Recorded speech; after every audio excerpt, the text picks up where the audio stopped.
Gugu, como é que vocês estão? Sejam bem-vindos aí a mais um vídeo do canal Gugu Tricolor.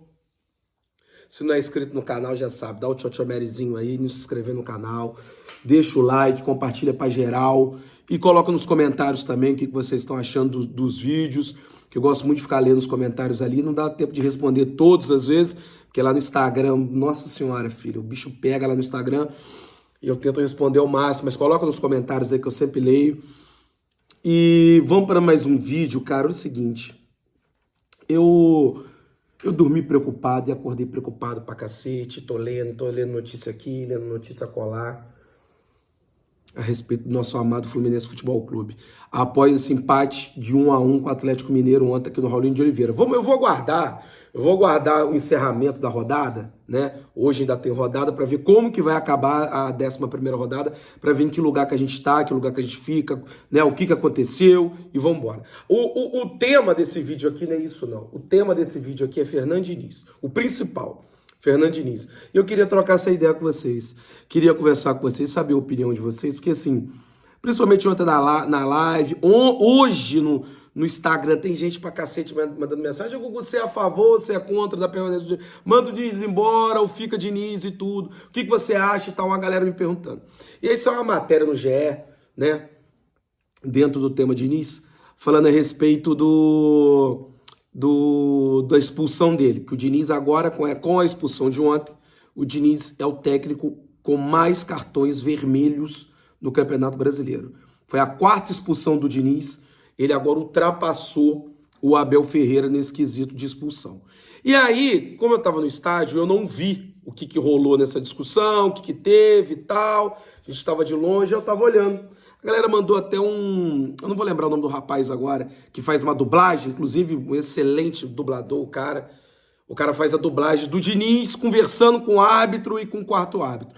Você quer saber a minha opinião numa boa? Eu não vi porra nenhuma ali, tá? Eu não vi nada ali. Mais uma vez, reitero essa porra aqui, que esses árbitros adoram aparecer, quarto árbitro adora. O cara faz uma fofoca do cara, é uma maricota do cacete. Entendeu? Ele tem que trabalhar no programa da Sônia Abrão, filho, fofocalizando, entendeu? Vai pro fofocalizando, ele faz uma fofoca ali pro principal árbitro, depois ele fica mudo, ele fica quieto, ele não pode falar nada, parece que ele tá passando mal, que ele tá tendo alguma coisa, entendeu? Eu vi a dublagem inteira, vocês viram alguma coisa do Diniz? Pra mim não teve nada ali, o Diniz foi educado, conversou na moral, depois falou um palavrão outro, mas normal do futebol, que eu já falei, isso aqui é futebol, né? Isso aqui é futebol, não adianta. Um palavrão vai sair aqui, um acolá é normal. Não vi nada. Para ser expulso, não vi nada. Não vi nada. Se vocês querem saber a minha opinião, lógico que a gente não quer que o técnico seja expulso. É claro que a gente não quer que o técnico seja expulso. Claro que a gente não quer, entendeu? Mas olha só, se o Abel Ferreira era o recordista até então de expulsão, ganhando esse campeonato que ele tá ganhando, isso daí eu acho que tem muita ligação também com comprometimento. Tem muito técnico também, ó, que tá cagando.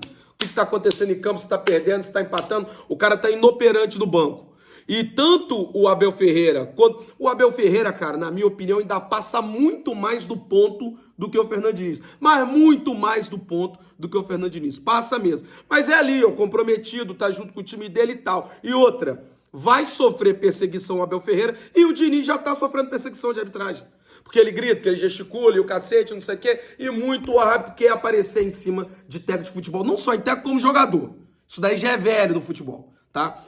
Diante do que eu vi da dublagem, quem não viu, pode procurar aí Instagram, pode procurar no Instagram, em tudo quanto é rede social aí, tá a dublagem do cara e o que o Fernando Diniz tá falando pro quarto árbitro e para o árbitro. Não vi nada demais, em absoluto, nada demais. O árbitro quis aparecer e expulsou o Diniz. Agora, um fato é, o Diniz está reclamando muito mais, está muito mais destemperado agora do que antes, por conta do que o time está produzindo. Antes, o time dando show, com o time todo titular e tudo, ele reclamava, ele sempre foi enérgico, sempre foi com o cabelo, parece que passou um twister na cabeça dele, é isso mesmo. Mas agora ele está muito mais destemperado, muito mais agitado. Por quê? Ele não está vendo o time jogar bem. Ele não tá vendo os jogadores evoluírem, né? E uma coisa também que eu levantei ontem na live. Com certeza, cara, muitas das orientações que o Diniz está dando para esses atletas não estão sendo seguidas. Isto é, ele não está se fazendo entender. Na boa, em relação ao Lelê, com certeza. que o Lelê ontem, por exemplo, peladeiro, parece que tá numa várzea, num campo de terra. Ele joga na direita, ele joga na esquerda, ele joga pelo meio, ele volta. O Cano tem hora que vai... Ah, mas Gugu, mas o Cano tem que voltar porque o jogo não acontece lá. Concordo plenamente com você e é isso que eu falo. Mas tem hora que tá voltando demais. Teve uma hora ontem que o Cano foi lá no meio do campo começar a jogada no papel do Paulo Henrique Ganso. Então, assim, também não tá se fazendo entender, porque com certeza ele tá dando orientação para esses meninos e uma coisa ou outra não tá acontecendo dentro de campo, tá? Agora, ponto 2, Eduardo Barros, que é o auxiliar técnico do Diniz. Esquece, né? Aquilo ali é doideira, aquilo ali não existe. Para quem não viu, o Eduardo Barros, que é o auxiliar do Diniz, ele discutiu com o torcedor estava reclamando do Guga, que o Guga tá mal, tava xingando, ele foi lá e endoidou, pô, com a piroca da cabeça, xingou o cara tudo quanto é nome, foi lá na grade, meu irmão, esquece. Tremendo erro, não se justifica, torcedor tá dentro do estádio, meu camarada, pagou o ingresso, um é mais otimista, um é mais pessimista, um é realista, um é corneteiro. Tem muito torcedor que às vezes fala uma coisa que não é, tem, mas meu irmão, ele pagou o ingresso, ele tá ali, ele vai fazer do jeito dele e acabou. Não tem como a gente querer que todo mundo seja do nosso jeito. Foi o que eu falei ontem na live. Eu, meu filho, eu vou estar com o Fluminense até depois da morte. Depois que eu morrer, eu vou voltar e vou continuar com o Fluminense. Isso é um fato. Eu vou voltar aqui e vou continuar com o Fluminense depois de morto. Agora, se o Fluminense estiver perdendo de 10-0, eu estou dentro do estádio. Se estiver perdendo de 20-0, eu vou estar dentro do estádio. Eu vou estar apanhando, eu vou estar gritando, eu vou estar cobrando, eu vou estar xingando, eu vou estar endoidado. Esse sou eu, mas a gente não pode querer eu não posso querer que todo torcedor torça igual a mim. E outra, e quem disse que esse jeito que eu torço é o certo? Não sei, ué. Às vezes o cara mais corneteiro e tudo, ele tá mais certo do que eu. Não sei. Não tem jeito certo, não tem cartilha, manual do torcedor. Cada um vai torcer do jeito que achar melhor, ponto final. Eduardo Barros, preocupe-se com toda a educação, vou falar para você. Preocupe-se com o seu trabalho. Preocupe-se com o seu trabalho. Não preocupa com o torcedor, não. Que o torcedor tem que fazer ou deixar de fazer. Beleza? Se você não tem maturidade emocional para lidar com isso, infelizmente, meu querido, você não pode trabalhar com esporte. Você não pode trabalhar com futebol. Sobretudo com futebol, que envolve paixão, amor, loucura. Eu tô falando que o torcedor tá certo, tá errado. Meu irmão, eu não quero saber. Cada um vai se expressar do jeito que quiser. Você tem que concentrar no teu trabalho, junto com o Diniz, e fazer o seu melhor. Deixa o torcedor falar e vambora. Beleza? É isso. Olha só. Continuando o assunto de Fernando Diniz, eu queria falar para vocês aqui a respeito desse negócio de fica Diniz ou sai Diniz e tudo. Sabe o que eu acho, gente? A discussão era muito mais abrangente. O Fluminense não tem um problema só. Muitos torcedores vêm falar comigo como se o Fluminense tivesse um problema só. Quer dizer que o problema do Fluminense é só o Diniz? É só mandar o Diniz embora, a gente volta a dar show. É isso? Então vamos lá. Você que é a favor 100% da saída do Diniz. Olha, ó. Sempre, eu falo isso pra vocês, sempre que dá um problema na minha vida pessoal, automaticamente eu já penso na solução. E com o Fluminense é a mesma coisa. Deu um problema, eu fico matutando, eu fico pensando o que a gente pode fazer, o que a gente pode cobrar na rede social, o que a gente pode pressionar na rede social, o que a gente pode mandar 200 mil WhatsApp para poder consertar. É assim que eu faço. Na minha vida pessoal eu faço isso, na minha vida profissional é a mesma coisa. O problema é o Diniz. Você manda o Diniz embora, resolveu. Só que tem um detalhe. O questionamento é para você. Você que quer o Diniz fora, e beleza, você tem seus argumentos, pode colocar e vamos lá, vamos conversar a respeito. Quem que você quer no lugar? Já que você quer demitir, você tem que trazer a solução. E isso eu não tô colocando você em xeque ou que você tá errado, não. Eu só tô te perguntando o seguinte. Você quer a demissão do Diniz? Quem vai colocar no lugar? Tem que ser assim. Na nossa vida é assim. Dá uma merda na nossa vida, se a gente ficar cruzado dentro de casa, fudeu, a gente vai morrer, entendeu? É pra gente perder o emprego, tem que arrumar outro, não é isso? Perdeu o emprego, tem que arrumar outro. Deu um problema aqui, quebramos uma perna, tem que consertar a perna no hospital, não é isso? Bateu de carro, tem que arrumar o carro. Não adianta bater de carro e ficar com o carro batido dentro da garagem da vida. Como é que é? Quebrou a perna fica quebrada. Não, entendeu? Tem que ter a solução. Então vamos lá. Você não quer o Diniz, quem que você vai trazer? Agora é o seguinte, não adianta viagem. Você tem que trazer alguém que o Fluminense tenha condições de trazer. E o técnico tenha condições de aceitar. Ah, eu quero o Dorival, mas o Dorival não está empregado? Como é que você vai tirar o Dorival de São Paulo? Como é que vai fazer isso? Não dá. Você sabe que isso vai acontecer. Entendeu? Ah, mas eu quero o Jorge Jesus. Pois é, olha o salário do Jorge Jesus. Dá quase 2 milhões de reais. O Fluminense tem 2 milhões para pagar no técnico? Então não adianta. Então assim, vai tirar o Diniz? Então dá uma indicação aí de um técnico que você acha excelente, que vai resolver o problema do Fluminense. Resolver o problema do Fluminense. Lembrando que o Fluminense está chegando nas quartas de final já da Libertadores. Os oitavos de final da Libertadores. O Fluminense tem o último jogo da fase de grupo terça-feira. Você quer mandar ele embora agora? E o jogo na terça, como é que é? Eu tenho que entender essa dinâmica aí. Quer mandar embora agora, porque tem um monte de gente que já deu, não dá mais, tem que parar. Beleza, então vamos mandar embora hoje. E terça-feira é o jogo mais importante do ano. Terça-feira, quem que vai ser o técnico? Quem que vocês vão trazer? Vai deixar auxiliar? Como é que vai ser? Então coloca aqui no comentário. Quem que vocês acham que vai trazer? E salientando que treinadores possíveis, né? Que tem uma faixa de salário ali dentro do que o Fluminense pode pagar, né? Não dá para trazer o Fluminense trazer o Messi como jogador, né? Então a gente tem que trazer os jogadores que compõem, que dá para o Fluminense pagar. O técnico é a mesma coisa. Tem que ser um técnico que dá pra gente pagar. Beleza? Vocês colocam aí no comentário que técnico é esse. E, Abel Ferreira, dá? Eu queria o Abel Ferreira. Vamos botar o Abel Ferreira? Mas como é que vai tirar do Palmeiras? Não tem como, né? Então coloca aí nos comentários qual seria esse técnico. E eu quero que vocês raciocinem comigo aqui. O problema do Fluminense, gente, não é só o técnico de futebol. Não é. O Fluminense tem várias coisas para arrumar. Depois de tudo que aconteceu, da vitória do River Plate, tudo, existem vários fatores. Não é difícil de entender. Às vezes o pessoal pergunta assim, nossa, o que aconteceu pro Fluminense? Que é como se fosse um enigma, um mistério. Não, é muito simples de apontar. Por que o Fluminense caiu drasticamente? O motivo número 1, os desfalques, porra. Os jogadores que o Diniz perdeu. Se o Diniz continuasse com os mesmos jogadores que estavam antes, para que ele ia mudar esse sistema de jogo? Para que ele ia inventar? Ele não ia inventar nada, ele ia continuar com o mesmo jogador. Com Felipe Melo, vamos desde sempre. Fábio, Samuel Xavier, Nino, Felipe Melo, Marcelo, André, Alexander, Paulo Henrique Ganso, Cano, Keno e Arias. Eu sempre falo, quero ver ganhar desse time do Fluminense. Quero ver bater de frente com esse time. Não que esse time não vai perder, mas eu quero ver jogar com esse time do Fluminense. É um timaço, do goleiro ao ponta esquerda, né? Motivo número 1 foi os desfalques. Ontem jogou sem o Felipe Melo, jogou sem o Marcelo, jogou sem o Alexander, que, né, a gente não precisa nem de contar mais com o Alexander, que ele vai demorar muito para voltar, mas jogou sem o melhor jogador, que é o Arias. Já cansei de falar para vocês, na minha opinião, o melhor é o Arias, o mais importante para mim é o Paulo Henrique Ganso e o fundamental é o Cano. Mas essa frase aqui já tá velha minha. O melhor é o Arias. Jogamos sem esses jogadores, beleza? Então assim, o exemplo, o Palmeiras ontem, com o Bahia, o Palmeiras jogou sem o Piquerez, que tá com a seleção lá uruguaia, né? Jogou sem o Veiga, que tá com a seleção, sem o Rony, que tá com a seleção brasileira, o Marcos Rocha também não jogou, e sem o Everton, que tá com a seleção brasileira. Sem 5 titulares. O Palmeiras ontem chegou sem 5 titulares. Perdeu pro Bahia. Não conseguiu ganhar do Bahia. Perdeu do Bahia de 1-0. O que eu tô querendo dizer com isso? Aquilo que eu já falei várias vezes com você. Se o Manchester City jogar sem 4 titulares a final da Champions League com a Internacional completa, esquece, a Internacional bate campeão. Se o Fluminense jogou com o Flamengo às oitavas de final da Copa do Brasil, jogou sem 4, seu lado esquerdo inteiro. Sem Felipe Melo, sem Marcelo, sem o Alexander e sem o Keno. Se o Flamengo jogasse com o Fluminense, sem o Gerson, sem o Ayrton Lucas, sem o Umberada ali, sem o Pedro ou o Gabriel Barbosa, e sem, sei lá, o zagueiro deles lá, o Vitor Pereira ou o Davi Luiz, um dos zagueiros dele, ganha do Fluminense?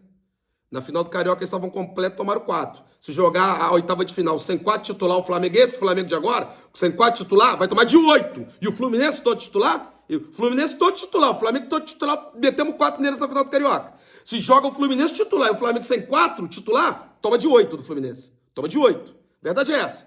Então o que eu tô querendo dizer para vocês raciocinarem aqui? Quando se perde 3, 4 jogadores do time titular, é muito difícil de você praticar o mesmo futebol. Somado a isso, para mim é o principal motivo, somado a isso, existe... Google, quer dizer então que o Diniz está perfeito. Muito pelo contrário, quem me acompanha, vocês estão vendo as críticas que eu estou fazendo de início. Somado a isso, veio o cientista de foguete, com um monte de tubo de ensaio, saindo fumaça. O Diniz me muda o esquema. O Fluminense jogava com 3 atacantes, ele fez um quadrado no meio do campo com o Lima e Martinelli. Começou a mudar, o Pirani vai na esquerda, o Pirani vai no meio, o Pirani daqui a pouco vira zagueiro. Eu fiquei com medo dele colocar o Pirani de zagueiro ontem, no lugar do David Braz junto com o Nino, entendeu? Vai inventando, não aproveita a base. Mas eu tô com problema com o lateral esquerdo. Ou tem o GFT e tem o esquerdinha. Vamos olhar. Mas o GFT tá na seleção sub-17. O esquerdinha tá aí, coloca o cara. Mas antes já tá a seleção agora. E antes? Já era pra ter sido preparado. Eu já perdi o Jorge, já perdi o Alexander. A gente sabe que o Marcelo não vai jogar todos os jogos. Já tem que estar sendo preparado há 200 anos. Mais erro, colocar o time todo reserva contra o Dan Strogonoff lá em 3.600 metros. Outro erro. Vai estrear o esquerdinha lá. Outro erro. Ele viu, teimoso, pelo menos parou com a teimosia de jogar com quadrado no meio do campo. Já contra o Goiás, no 2-2, ele jogou com Arias, jogou com Lelê e jogou com Cano. Já melhorou alguma coisinha. O jogo também foi péssimo, sobretudo no segundo. O primeiro tempo foi bem, o segundo tempo péssimo. E segundo tempo, aquela entrada de Alexandre Jesus de lateral esquerdo, de Thiago, é horroroso. A mais falha do Diniz. Aliás, esse negócio de escolher jogador para contratar, deixar só o Diniz escolher, não tá dando muito certo, né? É Thiago Santos, aí ele queria o Cleison, aí a informação que tem que ele queria o Cleison, qual foi outro jogador aqui? O próprio Pirani, a indicação dele, a pedida dele. Então, assim, é complicado. E todas as inversões do Diniz. Ontem, ele já mudou. Continuou com os 3 atacantes, que ele viu que esse é o melhor esquema. Jogou o Keno, tá vindo de lesão, é foda a gente ficar analisando tanto. O Lelê, um desastre. E o Cano, pra mim, o Cano sempre bem. Marcando, correndo atrás, se doando dentro de campo, a bola não chega. Ontem, o Paulo Henrique Ganso, pra mim, tava abaixo. Né, tava bem abaixo para mim do futebol que ele rende, é um gênio da bola. Ontem ele tava mais abaixo, a bola não chegava e o Cano desesperado para poder participar do jogo. Então, olha só, meu principal problema continua sendo a perda desses jogadores titulares. Para mim, o segundo problema é o Diniz inventar, mudar jogador de posição. Teimoso, mudou o esquema. Se continuasse com os 3 atacantes, não ia ficar tão ruim igual tava. Só com o Cano e o Arias lá esquadrado no meio de campo inoperante. Então o Diniz tem muita culpa? Sim, muita culpa. Fora as invenções, fora as tomadas de decisão erradas, as improvisações de Alexandre Jesus, insistir com o Thiago Santos, colocar time reserva em Libertadores. Tem muita decisão errada do Diniz. Tem. E, por fim, Mário Bittencourt, Angione e toda a cúpula de futebol do Fluminense, que não dá os reforços devidos para um clube que quer ser campeão de uma Copa Libertadores da América ou um Campeonato Brasileiro. Então vocês estão entendendo? Tem três motivos aí. Não é só um passe de mágica e resolveu. Não é só, na minha opinião, não é só tirar o Diniz e botar outro técnico e resolveu. Se você botar outro técnico, esse time que tá aí, com todos os desfalques, sem esses titulares que não jogam, vai ficar a mesma merda, na minha opinião. Não vai dar para melhorar muita coisa. Com os jogadores que tem no banco de reserva, com esses suplentes, não vai mudar praticamente nada. Você vai colocar um técnico dali a 4, 5 jogos, você vai demitir ele de novo, vai colocar outro, vai demitindo, como o Fluminense já fez em várias temporadas. O problema do Fluminense é jogador. O Fluminense precisa de qualidade, o Fluminense precisa de reforços, urgente. Aproveitar essa janela do meio do ano e colocar no mínimo 3 a 4 reforços para jogar. Não é só para complementar, não. 3 a 4 reforços do nível disso aqui, ó. Do nível do Fluminense. Para entrar dentro de campo e jogar muito bem. Vocês estão entendendo? Então é um combo. É um combo de titulares excelentes, machucados, é o Melo, é o Marcelo, é o Alexander, é a ausência do Arias e o André em seleção brasileira. O André foi um monstro ontem de campo, diga-se de passagem. Né? Perdeu o Keno. É esses titulares fora que qualquer time que perde esses grandes jogadores vai sentir, como o Palmeiras sentiu ontem, né? Ponto esse. Segundo ponto, a teimosia do Diniz, ele não ouvir as pessoas, ele largar de ser teimoso, continuar com o esquema que sempre deu certo, que ele tem um mérito ter descoberto esse esquema, parar de inventar, colocar jogador com o Alexandre Jesus, parar de... Meu irmão, felizmente, Mário, eu pedi o Thiago Santos, mas eu estava errado, realmente o cara não tem condições. Acabou! Saiu o Felipe Melo. Coloca o David Braz. Na minha opinião, o David Braz foi muito bem ontem. E a diretoria fazer o papel dela, que é conhecer de futebol e dar mão de obra qualificada pro Diniz trabalhar. Entendeu? São esses 3 pilares que fizeram o Fluminense pegar essa descendente. Você não tenha dúvida disso. É a minha opinião. Vocês colocam no comentário o que vocês acham. Falando rapidamente de ontem, achei o Fábio um monstro gigantesco. Teve gente que me perguntou, Gugu, você acha que o Fluminense tem que renovar com o Fábio? Meu filho. Ai, caralho. Se é o amado Marcos Felipe de vocês, ontem tinha acabado o jogo 4-1 pro Atlético Mineiro. Vocês querem saber? Se é um amado Marcos Felipe ou um Júlio César da vida, tinha acabado 4-1 pro Atlético Mineiro ontem. Se é o Agenor, tinha acabado 16-1 pro Atlético Mineiro. Vocês querem saber, tá? Samuel Xavier também fez um bom jogo, gostei de Samuel Xavier, foi muito bem, meteu um golaço, uma fatiada linda, consciente da bochecha da rede. O goleiro não falhou, foi muito no canto, só vocês olharem, eu vi hoje, não falhou. O Nino também fez uma partida excelente, é muito bom zagueiro, excelente capitão, sou fã do Nino, mais uma vez, fez excelente partida. O David Braz pra mim foi bem. Meu filho, eu quero ver tu marcar o Hulk. Com aquela bunda dele que parece uma geladeira frost free. Aquela bunda, aquele quadril dele de Luan Santana. Meu irmão, ele é forte demais. Você vê ele ao vivo assim, ele é muito forte. Quero ver marcar ele. Para mim, o David Braz foi muito bem no jogo, marcando o Hulk. Entendeu? O Guga foi um desastre, fez gol contra, também não foi muito bem. Mas aí eu me pergunto, o Guga é lateral direito, ele insiste em improvisar o menino lá, entendeu? E aí também a gente tem que fazer esse contraponto. Será que a gente não tá pedindo demais também do Guga, não? Ele é um lateral ok na direita, mas aí esse ok na direita, quando joga na esquerda, é foda. Será que a gente também não tá massacrando o cara demais? Fez uma péssima partida, foi mal, fez o gol contra. Mas será que a gente não tá cobrando demais do garoto? Não sei. Deixa um comentário. O André, pra mim, jogou muita bola, é um monstro, entendeu? O Lima não gostei, achei que ele se escondeu demais do jogo, foi mal, não se apresentou muito. Não gostei também do Paulo Henrique Ganso. O Ganso a gente tem que prisar na embreagem pra falar, né? Não é que não gostei, achei ele abaixo. Achei o Ganso abaixo, é um gênio, eu sou fã, incondicional. É um gênio, é um maestro, mas achei que ele foi abaixo ontem. O Keno não foi bem, mas a gente tem que dar um desconto realmente. O cara tá voltando de lesão, tá pegando o ritmo de jogo. Desde quando voltou de lesão, é o primeiro jogo que entra de titular, a gente tem que dar esse desconto. O Lelê é uma desgraça, uma tragédia, peladeiro, final de semana, corre pra GPS quebrado, desorientado, uma doideira. E eu gostei do Cano também, entendeu? É isso. O que vocês acham? Coloque no comentário, beleza? E vamos ver se hoje a gente faz uma live. Esse é o Gugu.